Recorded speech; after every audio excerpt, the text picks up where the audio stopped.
बिस्मिल्लाहिर्रहमानिर्रहीम।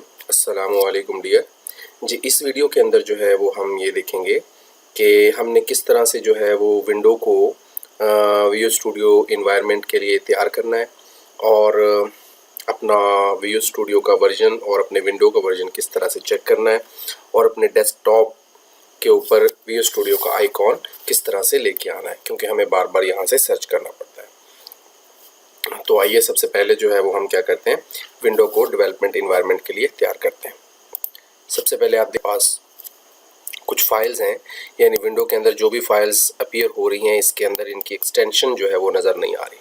अगर आप चाहते हैं कि इनकी एक्सटेंशन नज़र आए, बल्कि आपको अपने एनवायरनमेंट को, विंडो के एनवायरनमेंट को कुछ इस तरह से सेट करना होगा ताकि आप ASPX की एक्सटेंशंस, .SLU की एक्सटेंशंस, उनको जो है वो SLN की एक्सटेंशन जो है वो चेक कर सकें, और वो हमें फाइल नेम के बिल्कुल डॉट के बाद नज़र आता है। तो इसको हमें शो करवाने के लिए view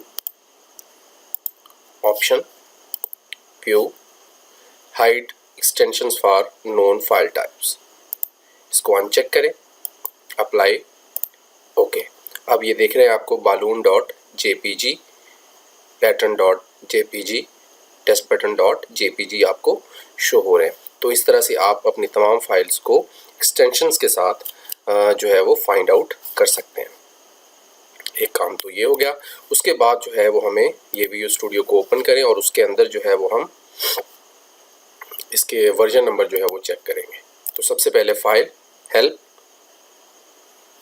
about Microsoft visual studio, तो ये आपको विजुअल स्टूडियो का वर्जन नंबर नज़र आ रहा है 12.2.21005, और उसके बाद इसमें जो .NET का फ्रेमवर्क इस्तेमाल हो रहा है और इसको जो राइट्स रिजर्व्ड हैं उनकी चीज़ें। अब आपको ऑपरेटिंग सिस्टम का वर्जन चेक करने के लिए सिस्टम इन्फो पे क्लिक करना पड़ेगा। जी, आप यहाँ देख सकते हैं कि ऑपरेटिंग सिस्टम का नाम माइक्रोसॉफ्ट विंडोज़ 10 प्रोफेशनल और वर्जन जो है इसका ये आपके सामने है। Close, okay, minimise.